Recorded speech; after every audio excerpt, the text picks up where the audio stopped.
Insights, 3D printing podcast. I'm Alex, And I'm Matt. and let's start the show. So, Matt, how you doing, man? Good. Today we're doing a little bit of tool time. Yeah, that's right. Tool time, man. Yeah, Uh, the 3D printing tools that are kind of in like our tool belt for right now. We haven't shown each other these tools. It's going to be a surprise for both of us. We've got a handful here, but let's just like start with a quick thing about like why tools are important. So like you get a 3D printer and like that is a tool, obviously. yes. Um, but this is like one of those things that when you have this idea of going into 3D printing, you just think you click a button, it prints a part, and then it comes off the bed and it's done. But like that's just not how reality is. So there's a lot. Yeah. If you can make that work, that's fantastic. Yeah, But it's not yeah, always yeah. the If you get case. that, that's a billion You did dollar a good idea. job.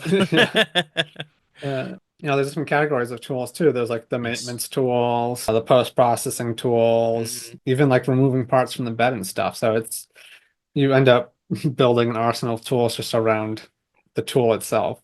Yeah, totally. And it's always fun, like when you meet somebody else who's doing 3D printing on the regular, like, oh, like what's that? Like, what do you use that Yeah, for? I feel like everyone has a different technique to remove supports. Hmm. Everyone's using a different tool. Uh, so it's Yeah, always interesting to see what people do. I know, and I always like, I think we both kind of grew into this industry and our skills in this, like watching a bunch of people online. So like there was a bunch of YouTubers that, would share like their favorites, but Mhm.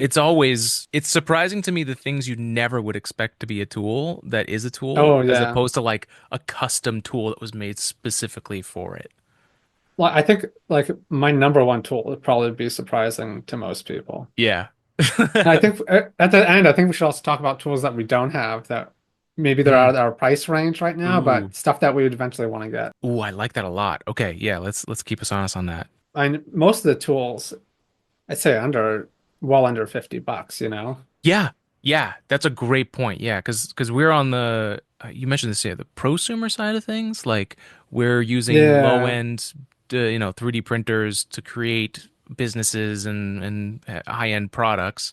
You don't have to break the bank, doing that. No, I think I only one of my tools is like pretty expensive. I was using it for other projects besides 3D printing. That's why it warranted getting it. But Hmm, I think it is a really good resin tool for resin cool. print removal, resin Okay. support removal. So Okay. it's expensive though. That's the problem. Right? That's okay. It's When it, when your extra tool becomes the price of a cheap printer, then it becomes like yeah. it Then you gotta needs to start thinking warrant the about it. price. Yeah. Yeah. Well, and it's interesting because I think another aspect of why you and I might choose a tool is because of the labor involved to like get to the final part, right? Like if you Hmm. can save yourself the labor and get a tool that cuts down on that time, even if it does cost a lot, like it pays for itself in either Yeah, peace of especially if mind you're and just like on the on the bank account too. saves time. I mean, if you're post-processing hundreds of parts, right? Mm, It's if you can save like, a few seconds or several seconds on every part, it makes a big difference. yeah, 100%. So, should we dive in? Should we do our first part? Yeah, sure. All right. Yep. You want to go? Or tool. Yeah, Yeah, tool, sure, I'll tool. go. You're right. You're right. I'll I'll start with the most expensive thing. Okay. So this is a tool that you might eventually want to get. So I think it's better for resin printing. I've been using it more for other stuff, Hmm. but you'd maybe use it more for modifications if you made a mistake, like cutting holes into it and stuff. But Oh. it's a ultrasonic cutter. Oh, cool. So I've been it's seeing those a got, lot more lately. yeah, it's like an X-Acto knife, but Wow. it vibrates at, I think, 40,000 kilohertz. Damn. Sorry, 40 kilohertz, Still, something that's like that. crazy. So it makes it super, most plastics, it makes it super easy because not only does it heat up from just the vibration, Mm-hmm. but just the vibrating action will actually easily cut through plastic. So I was more using it for vacuum forming stuff. But if you need like Hmm.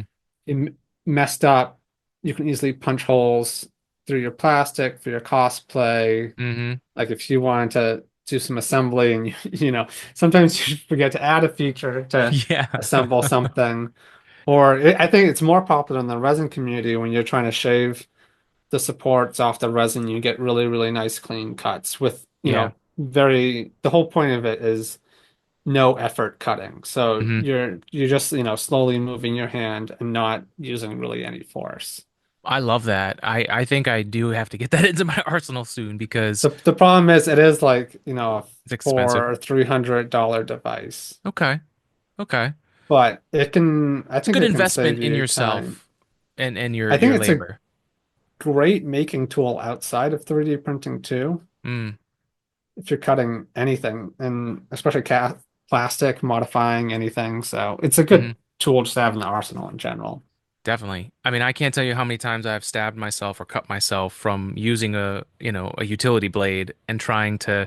The first thing I thought of when you said that was I could use this for those supported areas where, 100%. it's just a little rough, but like you try and go through there with a regular blade and like you risk because you've got to push manually, you risk like Yes. going into the part itself and then marking up something that you didn't want to mark up and now the whole part is busted. Where that it sounds like it would just be so much better. Yeah, I mean, Uh, the idea is it cuts easier, so it's supposed to cut like butter. So right. if you're So you using it have more motor properly, control on something like that. and if you're using it properly, Mm. there should be less of a percentage of you stabbing yourself. Thank goodness. Because you're not like, putting a lot of force into it and then slipping and missing, right? Yep. Never If mind you're just do hours of leaning over like a light to like try and like get that cut right. Yeah, yeah, totally. yeah, That's a good one.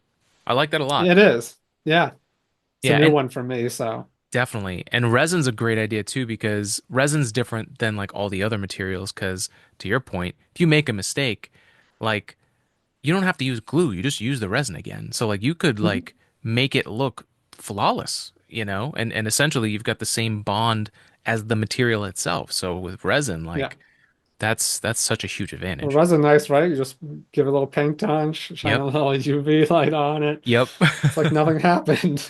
No, it makes me think of a part, and then we'll move on to mine. But I've got a friend who bought a model online, and it fell, and the arm broke off. And so Yeah. when we were talking about the part detective, he's like, "Oh, I have a model that you could fix."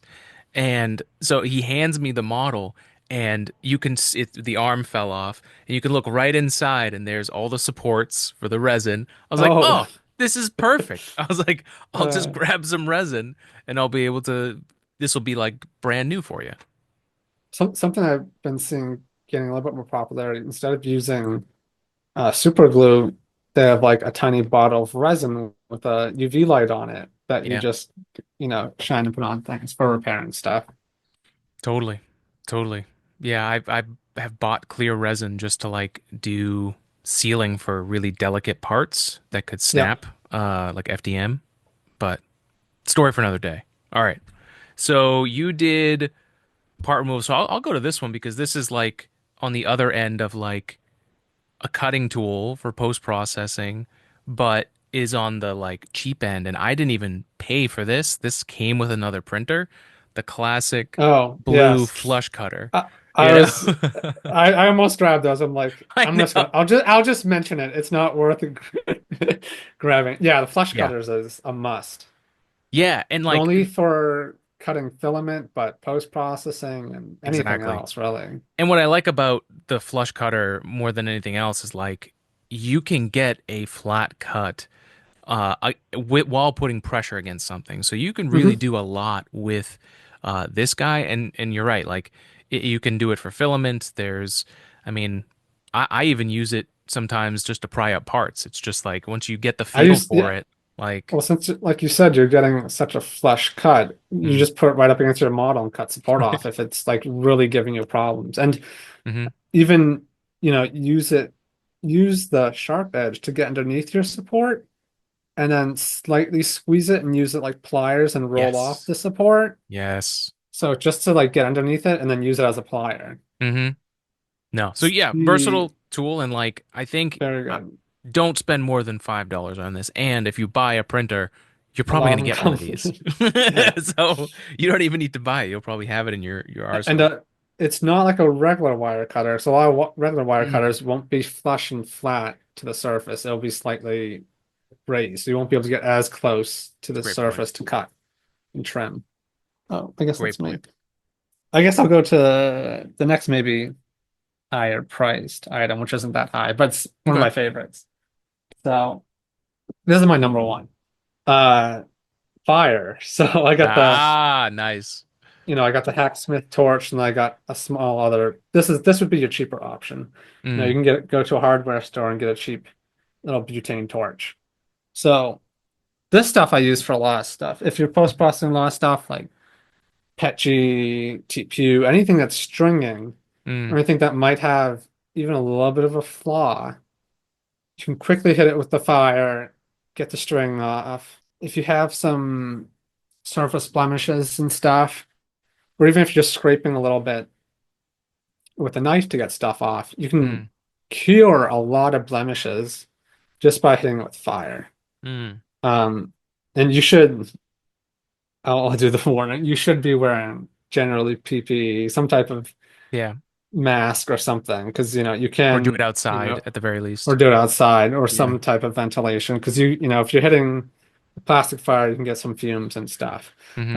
But even the Verisure TPU from ColorFab, Mm, you hit the fire with that, and you can get a nice shiny finish yeah. versus a very matte finish, because that stuff you're printing more like foam, so it's all like open things, and then you can hit it with fire, and it's almost more of a closed form, Mm, closed foam. So I use it a lot for that. So like I'm doing some of my orders with hundreds and hundreds of parts. That's when the last finishing touches. I double check the visual, I QC check that something fits, and then I might hit it with a little bit of fire to clean up any stringiness, any stuff left over on the seams and stuff like that.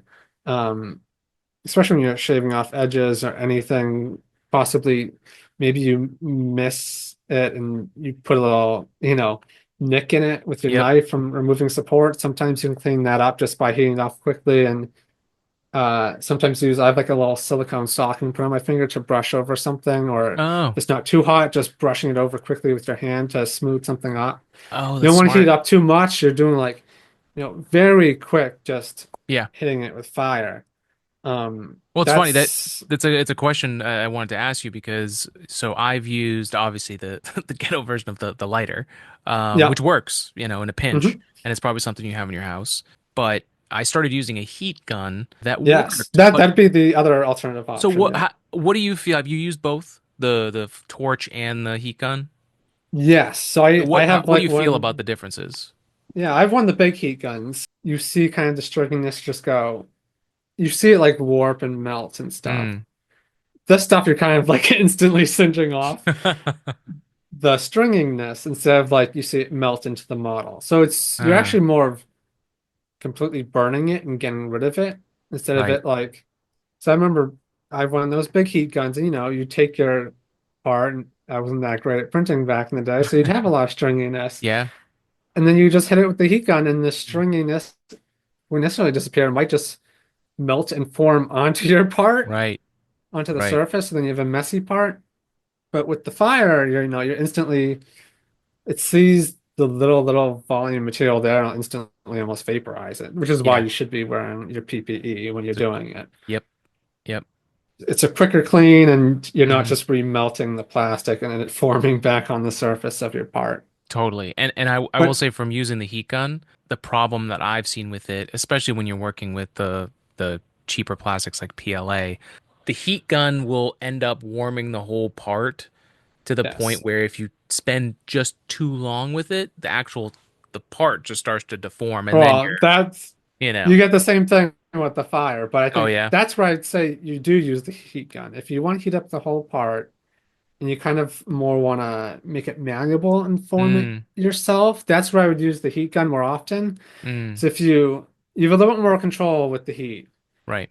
If you're trying to do that with the fire to kind of heat up the whole part and maybe, bend it just a few centimeters here or there, Mm, you are more at a risk of like burning your Yeah. part, and you can get like you're a lot more serious in getting actual burn marks, or if you're using a white, you could get singeing and burn marks Mm-hmm. on it, or just Mm-hmm. completely burn a hole through your part. It's something you're doing. You're generally not holding the heat on it very long. It's very quick. It's just like some people will take a lighter and like if they have like a string on their pants or in their jeans, they'll quickly just Yeah. light it up, and it's the same concept. So Yeah, and I would say if you're trying to get rid of stringing, go with the flame approach, and then any, like you said, the malleability part, probably the heat gun. usually I would peel off as much as I can. You don't Yeah, want to do it's a true. giant Because it could fireball of catch things. fire. Usually you want to print as well as you can to eliminate string, and you're just really getting little hairs, Yeah. nothing too long or big. No, I like that. That was great. All right. What am I gonna go to next? Well, let's go this way because we're kind of talking about supports and stringing. So, this is a tool that when we were working together for the first time, I found this out because we had part removal, this is like FDM stuff, and so you're actually removing supports that's the same as the material that you're printing the part. So Hmm. that's kind of classic one color FDM 3D printing. Nobody likes removing supports, but if you can find something that makes it easier, go for it. And I found that this worked even better with the organic supports. And so this is a soldering tool. So I I saw that and I'm like, oh, I love that. yeah. I forgot I don't have one, but I do have one. So I have some with my soldering equipment. I forgot. Yeah. I'll have to And, pull those out. and so this one's I think the solder assist on there, but yeah, they got these. I mean, you could find some on Amazon. I'm sure you could find one at the same place you'd buy a, solder and all that stuff and an iron. But specifically, I like the one with there's like an angled poker, and then mine's broken here, but it was like a little hook. Yeah. And like those two alone, like I like the poking side, because you can go with it, especially with an organic support, you can go into the support and then just crack it. And so the whole support has structure because of this, and then you're just like basically cracking it at the place where it's touching the model or very close. So Very that just close. saves Yeah. you so much as far as like that. And then the hook was really nice because you could like pull supports away from the part. So for Hmm. like support that's still up against the model. It's really good for peeling that back, and you're just working less hard. And I think getting better results because when you're using the pliers and ripping, usually, I mean, you're gonna be just destroyed by by the end of that Oh if you do yeah. that. Your wrists are gonna be cramping, and you're probably gonna hit yourself or something else from You're like way pulling it. better off getting as much as the if you're doing like interface layers, Mm, right? Like at least lifting or getting it loose as much from the model as possible before trying to rip everything off. totally. Not something you figure out until you've done it a lot of Yeah, times. a lot, yeah. You're like, I'm so tired of this. There's got to be Uh, a better way. So yeah, that's another budget friendly one that you might even have already. yeah, so I'll go into my port removal slash hand tools. So I'd say the step down from that tool is like a dental pick. Oh yeah. Yeah. So the what's nice about yours is that the metal is a lot stronger, so you're not going to be Mm, breaking them or like this one's completely yes. bent out of shape. Mm-hmm. Because what's that? Like But aluminum? um, I don't know. It might be stainless steel. Oh, okay. But it's just thinner Well, because it's actually, the it's dentist. probably it Maybe might be titanium? 304 or something. Oh, okay. Okay, No, that but it makes might be sense. more corrosion resistant, so it might be 304 or something like that, or 316. That makes sense. But they're so thin that you can pop, you can bend them out of shape Mm, and you can pop off the edges. But sometimes it's really good to get underneath those hard to get areas. yeah. In the hard to reach places, man, that'll kill your love of a project real quick. Yeah. And then like just like that tool, right? Mhm. I like the hooked pliers. Yes. So then once again, you can use that plying mechanism and get under it just like this. Hmm. I use that more of a plier than actual like pliers or tweezers, whatever. Yeah. Um, and then I actually don't know. I think these are just from China and they're just called I don't know what they're originally used for. They're more like Mm. almost like a chisel, Mm. but now everyone's selling them for 3D printing stuff as like these Oh little yeah. hand tools. So usually they Hmm. come in packs of six and there's all different shapes. But I think these are my most used ones. So, Nice. you got kind of a chisel, a little bit of a lip, so you can really Nice. pry underneath the parts and kind of like scrape the whole surface. Hmm. And then even one that's a little more pointed, Like a a little scoop. bit more Mm. curved, yeah, like a scoop. Mm. Um, and then I think some diamond files are Mm. really good. Yep. You might know I've completely got the undersurface and you can just do a slight file. Hmm. Uh, and then I'm bad. I do use a razor to Ah, remove that's all good. support sometimes. So just a utility razor. Oh, that's great. Uh, you should though, I'll include this as a tool, use cut-proof gloves. Yeah. Yeah, that is a great bit of Uh, 'Cause I have many scars on my hands, but yeah. don't use these enough. But I'd say this is a really, really good tool. And even if you're using some of this other stuff, it won't Hmm. 100% like protect you from punctures and stuff, but it will stop a lot of stuff if, you slip or Hmm. whatever. So I Hmm. definitely get those. I even use this to clean not PEI beds, but maybe textured PEI beds and some other ones if you're very, Careful. very light Yeah. on it. Yeah. If you want to be more safe, I also for cleaning beds, so I'm coming out with a lot of tools. You can get plastic razors. Yeah. So these you don't really hurt yourself and you won't hurt your bed removing stuff. That's huge. The other out of the box one is Now I have the same one. this. So this is a painting tool, Mm. but these are my favorite too back in the day for removing prints off the bed. You Yeah. can kind of, if you really get stuck, you can kind of, shimmy it all around the part. Hmm. Even, I mean, even with these flex beds, you still sometimes get the problem where you can't get it off. So you can jam this 100%. under and slowly, Hmm. get it out. So Yeah.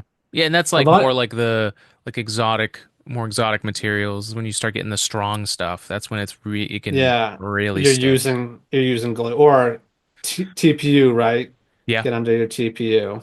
totally. That Yeah, that TPU. that doesn't Oof. just flex off. No, I've no. damaged a lot of PI beds just from I've definitely come back to a TPU print, and the spring steel has gone up because the part warped, but it brought the plate with it. Yeah, yeah. TPU is crazy. Yeah, So like, you'd be surprised. A lot of other tools and even art supplies can be used for 3D yeah, printing. yeah, 100%. Well, that's a perfect segue. So what another arts and crafts tool that I use a lot, and I even use it for like final assemblies because there's just stuff that's that good, is hot glue gun. Like Yep. hot glue gun is cheap, it's fast. You can always come back from using it, for the most part, Yes. as long as you haven't There's that destroyed or melted the you have that thing. undo button. Totally. And sometimes, especially when you're prototyping, like this is your best friend with so many things. And I've even used it in ways that are like non-conventional, which is like I'll just use the hot tip to smooth over some areas, especially Oh if I'm yeah. bonding So something. Yeah. so people will use soldering irons for that Yes. and do Yes. like soldered seams. Which I mean, it's like friction stir welding basically, except you're just melting it. You're just 100%. welding, I Especially guess, at that point. if you're gonna be putting Bondo or other paint on it and sanding it up, it's Hmm. great for that. Because then you're getting that plastic to plastic Yes. bond. Right. Just like with the resin. Yep. Hmm. No, and that's huge. So that definitely, I mean, like the glue sticks themselves are cheap. I think I go with Gorilla, not for any reason other than it works and it's available, Yeah. I don't need to like go to Joanne Fabrics to get the glue stick, because that was that was a problem for a while where I had like Well, one of my they're mom's also old going ones. out of business. So, Yeah, yeah, and it's just uh, like it's like a odd shape. Like this is like circular, but they have like other shapes for different oh tools. yeah, they have the oval ones and the very, Yes, very thin ones. They have all exactly. kinds. Exactly. So like this was just like a cheap buy and it helps me out in so many scenarios. You can get two different temperatures too. So Yes. Yeah, I've got a some of the high and a hot low glue here. guns will be high and low. Yeah. So I love that feature. Yeah. And to go more into that like practicality wise, Low is great for just like I need to put it in place and see what it is, and maybe I want to go back and fix it. Hmm. But if I'm doing this for a part that's going out the door, I don't want to use epoxy or I don't need it. I'll go high because the bonding is just that much better on the higher temperature. Yes. And it says on the instructions for the glue stick that you buy, it should tell you. So Hmm. it's definitely something to look at when you're using it. Yeah. Yeah, yeah. So good thing you went to glue sticks. That leads right into my next Yeah. one.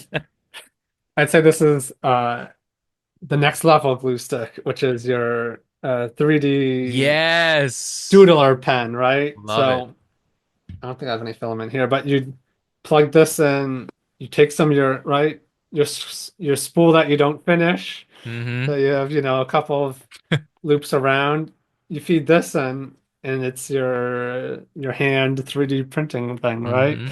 So like you can control the temperature. So this one you can usually go between like 170 and 230. So you can go like your PLA, your PETG, your Okay. ABS, most of your regular stuff. Yeah. And then you can control the speed, which Yes. is nice. That is nice. And So they were not always like this, that.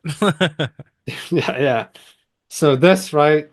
You need repair, you need fill in the gap. Mm-hmm. You want to combine two, so you could do like almost like a welding technique, Mm-hmm. pass on stuff. Is very useful, especially for Yes. cosplay. You want to add some more detail to your mask, like some Yep. extra stuff. You want to add some, maybe you're selling something. You want to add some customizability. Maybe if you have Ooh, good that's a great penmanship, idea. right? Write someone's Yeah. name on it and stuff. So there's all Mm-hmm. different types of things you can do with a 3D pen.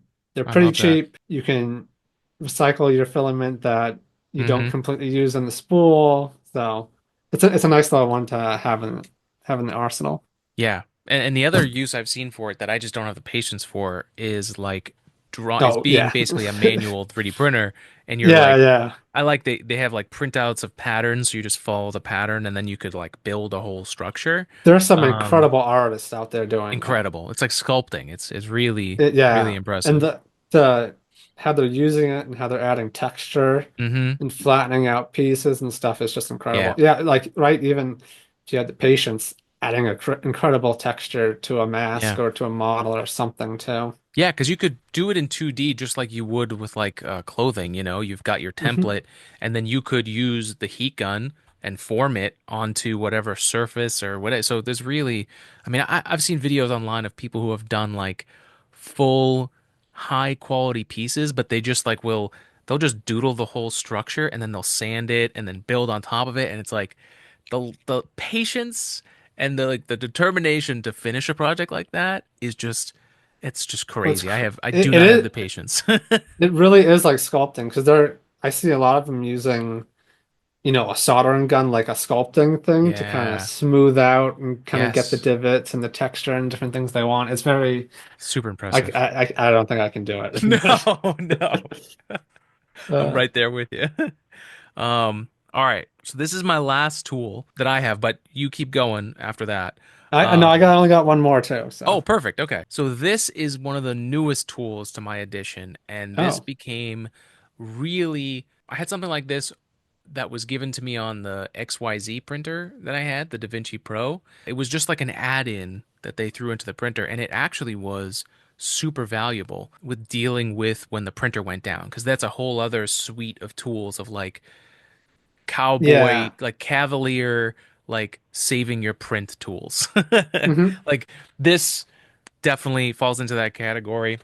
I That just wire used, brush. yeah, a wire brush. I have also, I just did this on a print downstairs. I started getting some curling on some parts, and uh, I just put a magnet to hold it down on the inside of the part, and then. Oh, Yeah, right. It was like mid print, and I was like, "How do I survive this?" And I just had magnets, and I was that's like, a good idea. "So, just like the stuff you just like figure out along the way." But what I've got that's helped me a ton, especially with the multicolor printing, is a poke stick. So now they make Yes. these. So this is the Oh, they same do? thickness they do. So this is from Creality. They sell one that's really good. Oh, So it's 1.7 yeah. diameter, especially if you're printing with a bunch of different colors or like different types of material, like same like PLA, but they're from two different manufacturers. And so you just haven't dialed in all the settings, or it's just enough where they don't mix well together. So then you get a clog. This guy just goes right in there, pokes it through, and like on the original like E3D blocks, the V6 heat blocks, this worked every single time. For the E3D Revo, what ends up happening is there's a little bit more freedom in the OD, sorry, the ID of the actual tube of the nozzle. So what happens is you poke down, and then sometimes when you come back up, there's like this little like sheath of plastic around this, and then Yes, I that get comes that. up and then it Hmm. jams the nozzle. So it's not a perfect solution, but it has saved me so many times. I wish it was a hardened steel because I don't know if you can see this, but it's not flat anymore. It's bent a bunch of times Oh, you on should me. see mine. Mine's a lot I just put it shorter. in a vise and I'm like, all right, we gotta Mine's flatten this just thing been out from again. pushing it down. Yeah. No, I have an old one from when the old companies we used to work at. I think I only have like two of them, and so I always lose it. But it's not as long. I need to get one of those with a nice handle. Yeah. No, that has saved me so much on some of the older machines. Mm-hmm. Some of the newer machines they're harder to use on because you can't always like get the extruder gears Mm-hmm. out of the way. True. Sometimes you can still push them, push it through the gears a little bit, or Mm-hmm. even run the printer to extrude and it'll push the metal piece through. Not super suggested because you might wear out some of the hardware. Totally. But no, I didn't even think about that tool, probably because I don't know where mine currently is, Yeah. but it's a fantastic tool. Absolutely. And like I've used an Allen key, a Hmm. 175 Allen key that works, but not all extruders you're going to reach with that. The Da Vinci one, the XYZ, was just like a piece of 175 steel that had just like a loop on the end. So it was great. You could just, that seemed to be like the best design, honestly. Yeah. Also used a piece of filament that I just had just Oh, cut that's long enough. Sometimes that's all you need, especially when like you get that little that like sheath for whatever reason. I yeah. think it's because the filament's not as straight as the metal, so you kind of catch the side a little bit more. But yeah, sometimes that's all you need too. For that stuff too. Some printers will come with little needles that you can push through Yeah. the nozzle. Mm-hmm. Or the other thing would be try doing a cold pull where you Yes. heat it up, lower it to a little bit below your usual printing temperature, between the glass transition temperature and your melting temperature, and then pull it up. And sometimes you can get that, like you said, that weird little plastic that forms kind of around it. Yeah. But no, that's for the maintenance. That's one of my, and fixing, getting yourself to have a Yes. jam right. That's one of my favorite tools for sure. Yeah. But that's what Yeah. I got. The last one would just be the engineer's favorite tool is the Yes. calibration. So, uh, you know, Even though all of the like measurement folks are losing their minds saying it's not a tool. yeah, oh, come It's on. an inspection Like, device. no, you have to, right? We're designing, so it's a tool. So you got your big ones No, and, I'm joking. There you are know, people who will use the caliper to like, and this is horrible to think of, but like as like a hammer or like to cut things with oh, like no, the yeah, don't, ID. I know, but you uh, should see some of the calipers that are out there. we're not saying to do that at Do not all, do but that. it's a It tool in probably hasn't been your, inspected or calibrated in a while either. yeah, absolutely. But we're doing FDM printing, so it's Yes. close enough for most things, right? This I think this is our beside oh, I guess the other thing would be a 3D scanner would be Oh, your yes. your pre-printing tools, right? Yeah. So no, that right. Or even use it for post, right? You gotta double check that you're getting the measurement that you think you're gonna get, or Yep. I mean, you even use it a lot if you're trying to tune a printer or diagnose problems, Hmm. measure the Cali cubes or Cali cat, seeing if anything's out of whack with the printer. Very useful tool, Definitely. especially if you're coming more from the engineering side and you're actually designing a lot of stuff too. Yes. Yeah. Great for rapid prototyping. I mean, you give someone a caliper and, you know, a design software tool, like, or just a piece of paper. Like you could Yeah. literally reverse engineer almost anything. It's pretty impressive. Yeah. Yeah. Yeah. Do a lot of that. Yeah. Yep. Absolutely.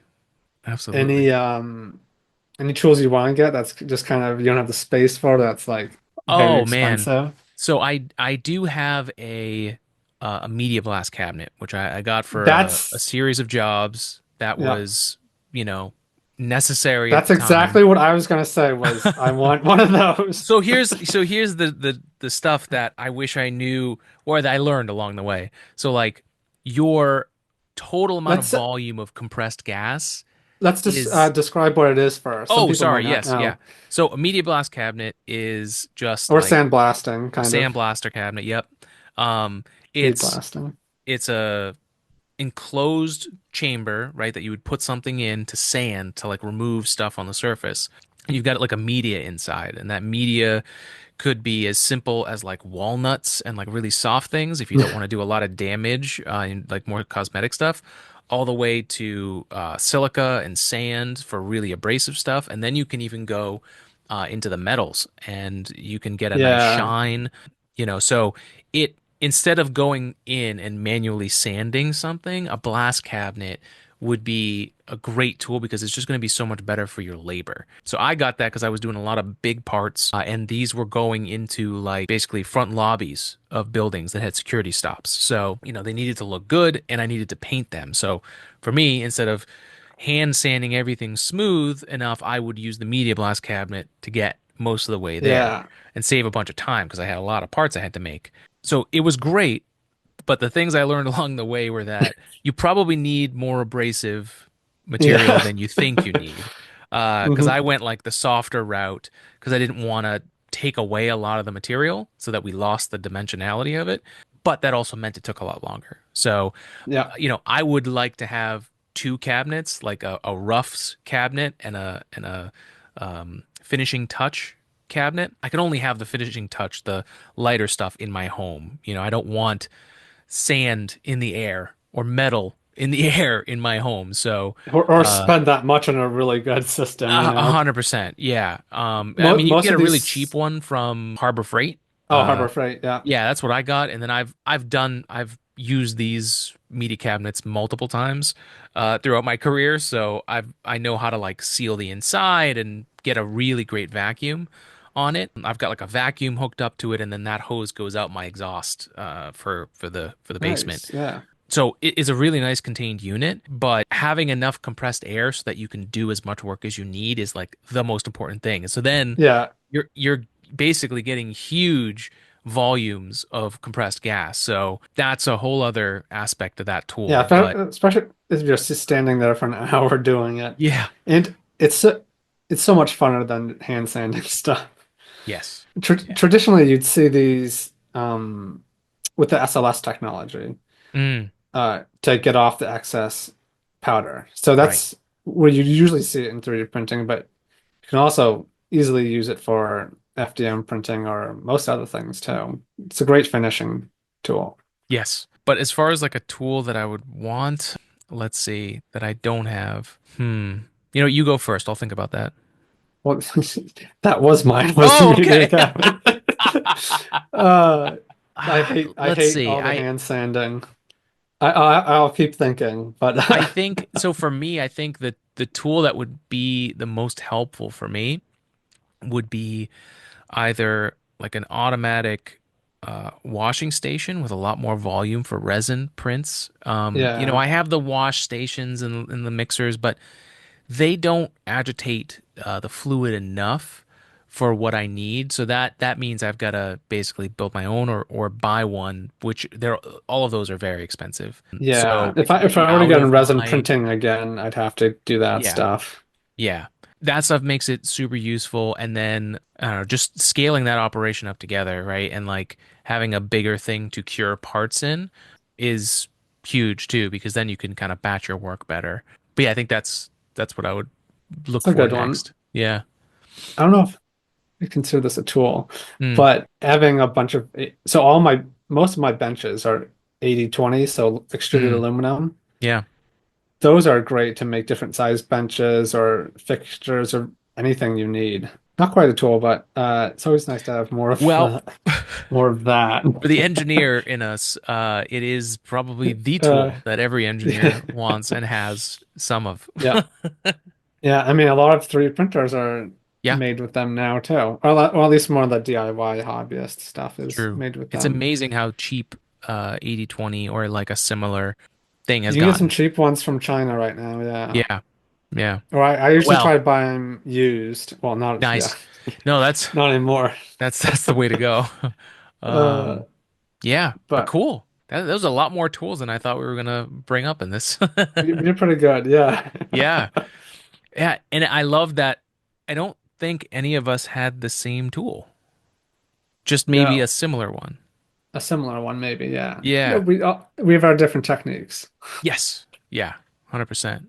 But that's what it's about. Like at the end of the day, the Hmm. tools that you're gonna have, like you're not gonna have, they sell sets and stuff like that, and everyone buys like a little kit because it's just the easiest, cheapest way to get parts. But Yeah, at the end of the day, it's like there is no like one part for one thing. It's a tool for a reason, right? Like it's trying to help you. So if something is going to help you and it's not the classic thing that everyone uses, who cares? If yeah. it, It's interesting when you give someone a part with supports and tell them to remove the supports. hmm Everyone does it differently. Man, that would make a really good video to see if they how everyone would do it, like a Rorschach test or something. You should do yeah, like the I remember at AMUG they had a couple of workshops of just showing us how to remove materials Yeah. supports. It Yeah. would be cool to be like bring like one of those videos you bring some people that don't 3D print in a room and some people that do 3D print in a room Yeah. and watch how the different people remove supports. Yes. That'd be kind of interesting. It would be. That'd be a fun event. Maybe we'll have to plan something. That would be cool. Yeah. But yeah, I think that's it. I think that's good for this episode. I think we're good. All right. So let's close out. Thank you for joining us for another episode of Layered Insights, 3D Printing Podcast. You can check me out at ag3d-printing.com to see what we're doing here in the AG 3D Printing Lab. And then we've got the Part Detective that helps with your part mysteries in 3D printing. We're available to jump on a call during the day, same day, to help you talk through any 3D printing mystery that you have and help you through the process, whether it's a part that's not working anymore or anything like that. So you can email us at ag3dpartdetective@gmail.com. That's what I got going on. What about you, Matt? Yeah, you can find me at niche3d.io and I'm on LinkedIn at Matthew Guy. I also got my email at matthew.guy@niche3d.io. Boom. Awesome. Good Thanks for joining us, episode. everybody. Have a good one. See you next time.